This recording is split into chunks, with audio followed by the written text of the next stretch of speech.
Hi, good morning. Coming in.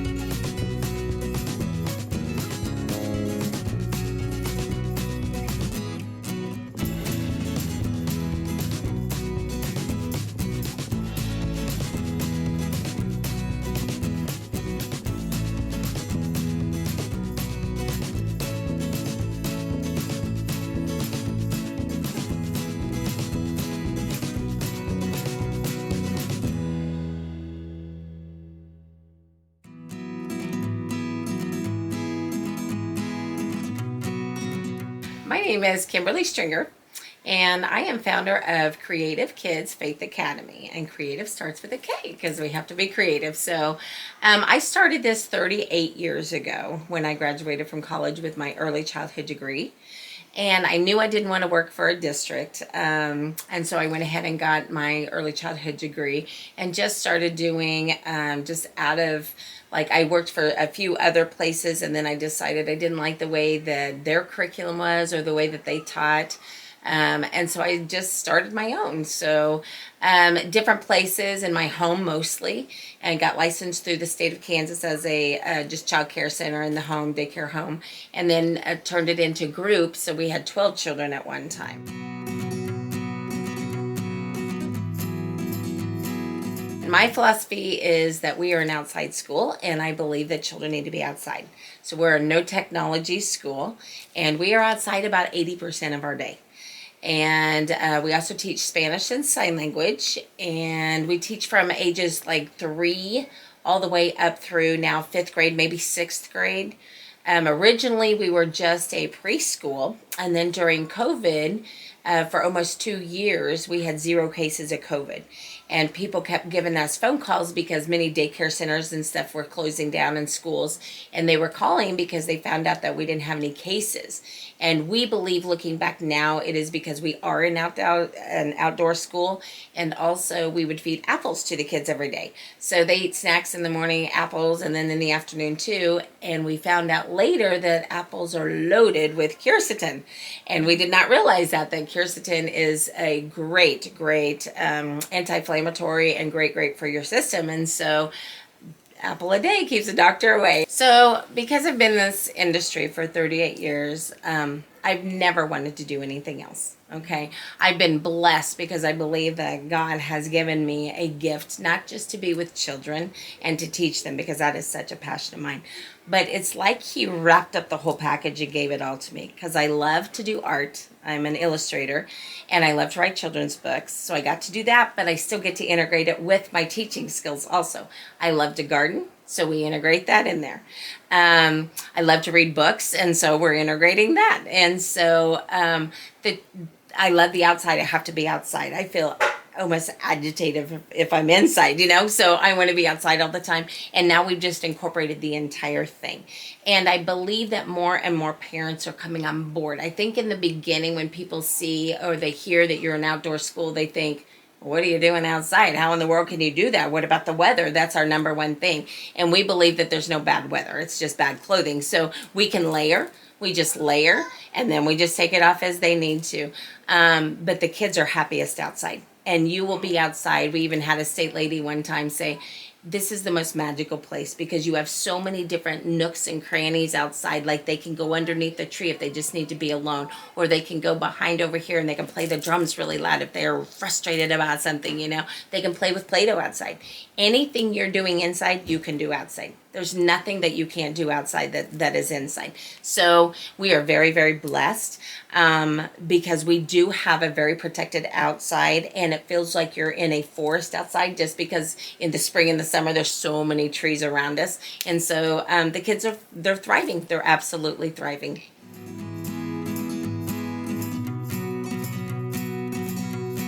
We kept getting phone calls, and at that time we had decided that because of all the phone calls that we were going to go ahead and look around and see if we could find a building, because we were growing so fast.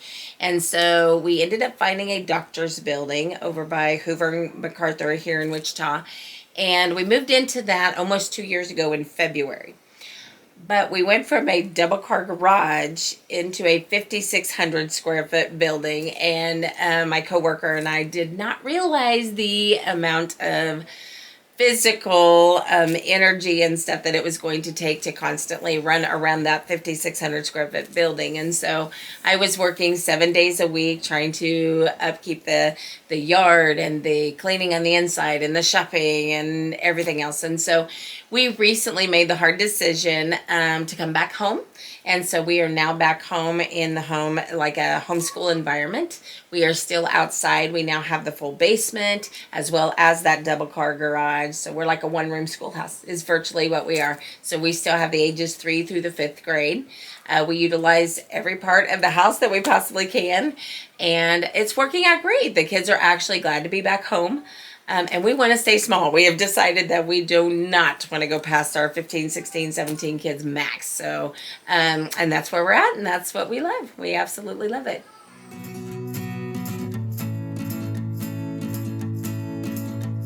Normally our school day is from 8:30 till 4:30, but I do have a couple that the parents need to get to work earlier, and so I've opened up to where they can come in at 7:30, and then they can stay until 5.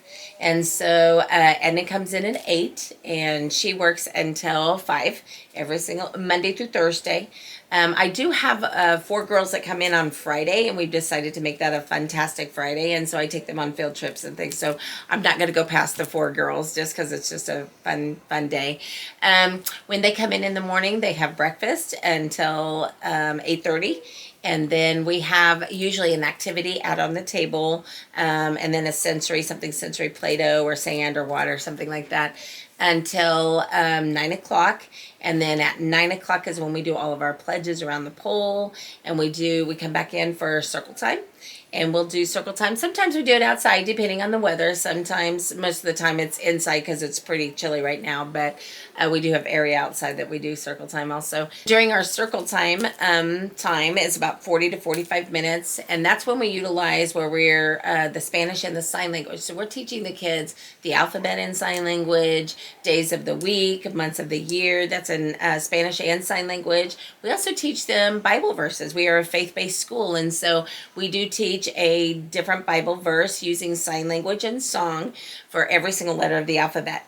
So right now the kids know all of the 26 from last year, and we're up to the letter K for this year for new Bible verses. So by the end of the year, they're going to know 52 Bible verses just by song and sign language. And these are kids ages 3 all the way through 5th grade. So that's pretty important for us. Faith-based. We are very, very much faith-based, and we pray about everything. When the kids have any boo-boos or owies or anything, or if they want to stop at circle time and tell us something that's going on in their home or they're sad about or something like that, we will all stop and lay hands on that precious baby, and we'll pray over them or the situation. We also introduce the letter of the week. We always do our story time. And then that is when, at the end of that circle time, is when we break away. And so the younger kids will stay with Mrs. Edna, and then I take the older kids either downstairs, outside, or into the living room, and they each have their own packet. So every single child, we believe, learns on their own level. So they each have their own book, they each have their own notebook, and their own little clipboard, and we just give them their daily activities, and they have all day long to complete it. Some of them want to get it done, in the morning, and so they have more playtime in the afternoon. We also do flashcards, things like that, and we just take them outside or wherever they want to go. We just ask them, where do you want to do school today? So we're just one-on-one school. We do like a one-room schoolhouse. And lunch we serve around noon. We do have 1 or 2 preschoolers that come in just from 9 to noon, and then they leave, and then I will feed the kids at noon, and we usually have about an hour lunch. So because we all sit together, we all talk, it's home style. Normally the kids participate in making, like today they're having salad with making their own sandwiches, things like that. So they participate in the prep work. They learn all about the cooking, and I love to cook, and so the kids love to cook, and we love to garden. So we do a lot of composting, a lot of the gardening things. They plant their own food. We're kind of in a transition now back from the other school to here, so that's kind of different. But they will eat lunch from 12 to 1. then we head back outside, and that's when I haul all the books outside. So we will pull the kids one-to-one at the tables then. If we need extra work or extra help on flashcards, or we need to read that afternoon, or we need to do some other things, they're still playing outside. They're still getting all of that gross motor activity. And then when we pull the kids one-on-one or 1-to-2, they're usually doing an activity together. Maybe we're doing some manipulatives outside, or we're doing one-on-one while the other kids are still playing. So they still, just something about doing your schoolwork in the great outdoors is just the fresh air. It's just keeping our babies healthy. So we love it. We absolutely love it.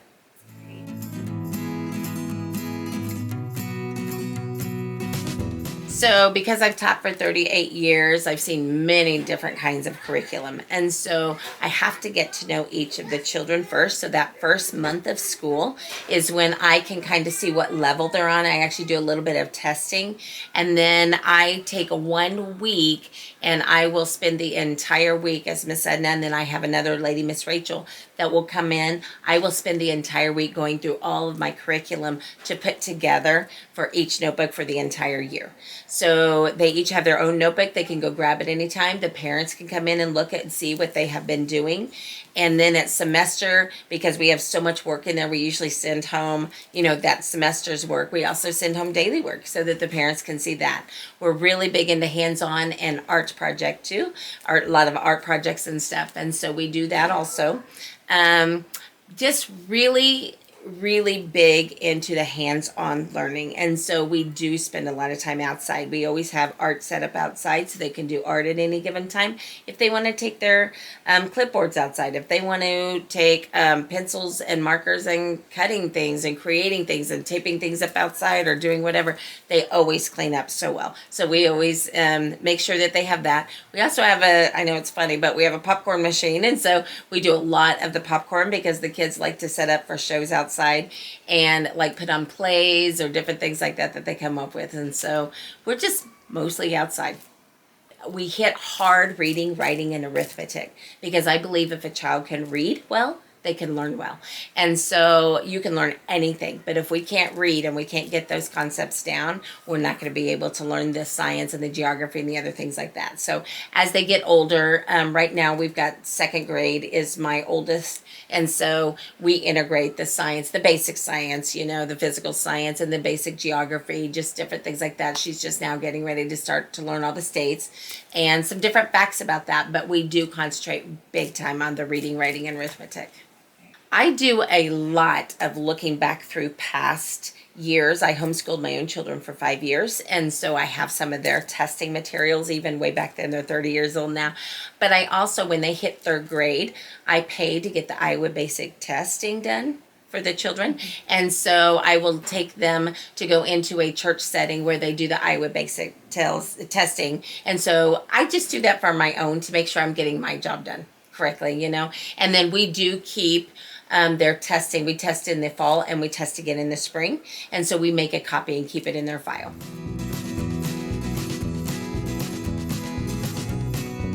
So because we are faith-based, we believe that every single decision we make has to be anchored in that solid base. And so any time that the kids are struggling, whether it's with one another or something they're dealing with their lessons that they're dealing with, maybe they're getting frustrated and they can't get something, we always bring our faith into it about, never giving up, about trying. And we only have one rule in our school. And so from the time my babies are little, they learn this rule that our number one rule, our only rule is we never hurt anyone on the inside or outside. So you hurt my feelings today because you chose not to listen to me. I'm so sad you're making that choice. Those kind of words are what we do for behaviors and different things like that. As you can tell, we do not have a lot of behaviors here. You're not going to hear arguing. You're not going to hear that. We teach respect, respect, respect. When parents come in, if we see any kind of a behavior towards the parents, sometimes you'll see a kid's act up. We say, no, thank you. We do not allow that disrespect to your parents. We will always honor mom and dad. So we reiterate a lot of our faith based in that.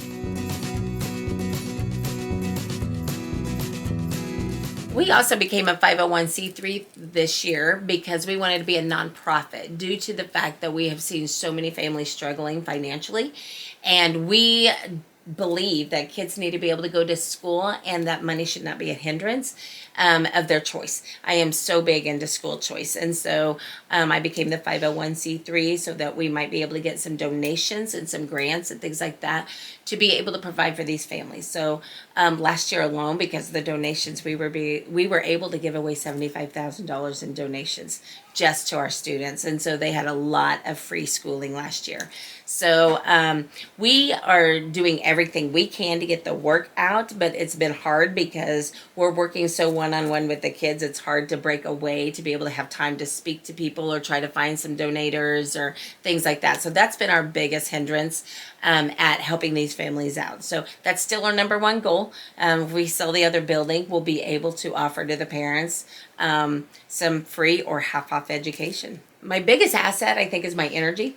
I am 56 years old. I've been doing this for 38 years, and my passion for children and just, and also for parenting. I'm trying so hard to help these parents. For some reason, I think technology is a good thing, but I also think that I've seen some negative things happen to the family unit because of technology. And so we're trying to come alongside and do kind of a parenting one-on-one with the parents.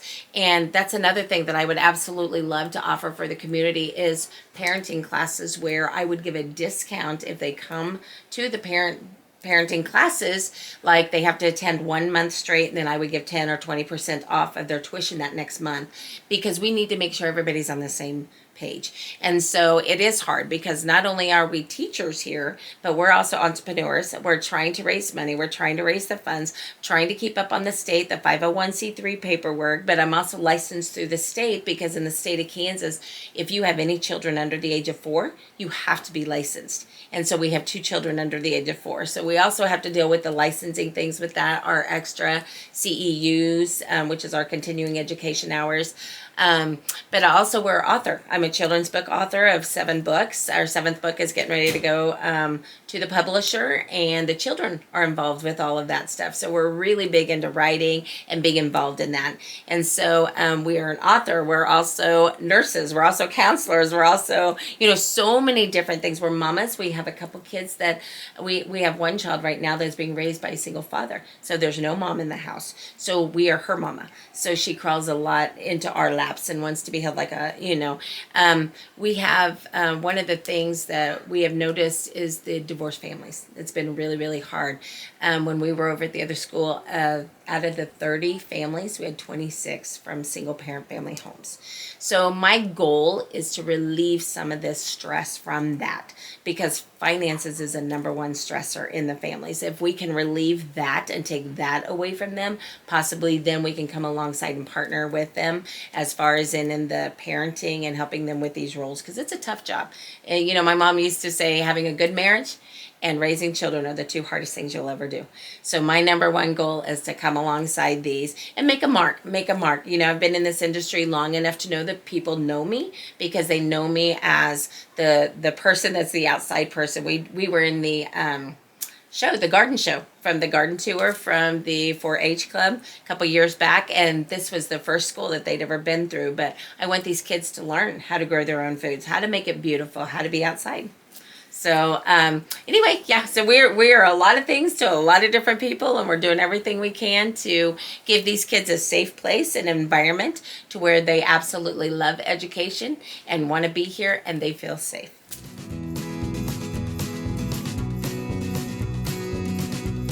I don't ever see myself retiring. So I remember buying my blocks. She's from a lady named Mrs. Hobson. She was 92 years old, and she was finally closing down her little school. And I went over to buy some things, and she said, if you can't afford anything, make sure that you buy things for dress up, for your home living, and blocks, because those are the 2 areas in a child's life where they will be the most creative. So you want to foster that creativity. And then that's where I came up with the Kreative Kids. So I don't ever see myself retiring.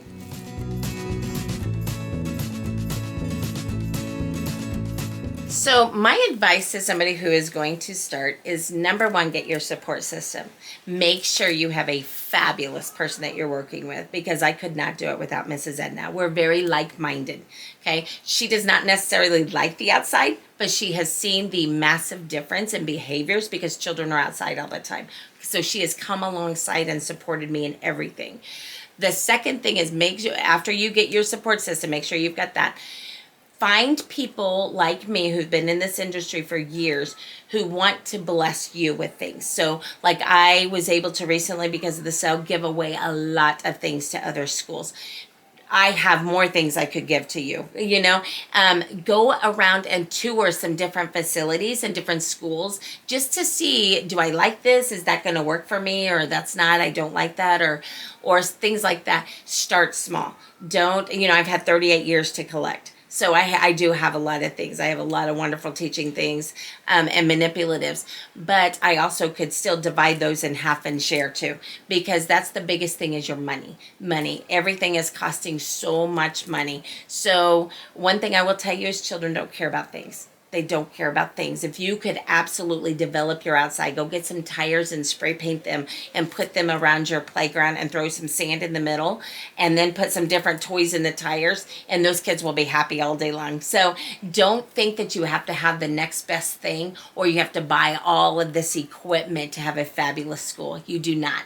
Just use your mind, your creativity, and throw some plants in some pots, and the kids will absolutely, they'll love it. They'll be digging in dirt and just playing. Just make sure you have different sensory things. So one thing I have done is I've made sure we have sand, we have cement, we have fake grass, we have real grass, we have dirt, we have pebbles, we have the rocks, we have mud, we have water. We make sure that we have all these different sensory things, because that seems to be a lot of the issues with the children today, are just intolerant of the different sensory things. And maybe that's because of being on computers all the time and iPads and things like that. They're not used to the outdoors. So if you can offer that to these children and build on your program like that, and make sure you sell yourself to these parents, let them step into your environment and see it and see that it really does work.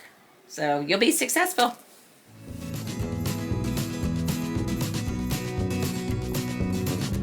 My favorite part about this place is that it's more cuddle. It's more small, and I'm not used to big places because all my life I've been in this small house. Well, it's not that small.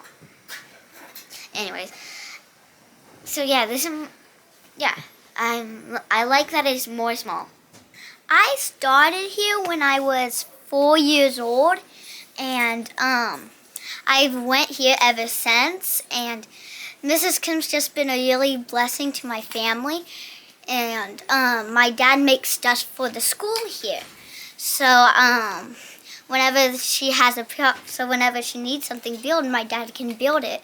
And my favorite part about the school is that we have more time to work with Miss Kim, because it's a smaller place and it's just easier to find stuff in here, and it's so much easier to organize stuff. And I just have a lot more friends here than I do at any other place. So I like it here most of all.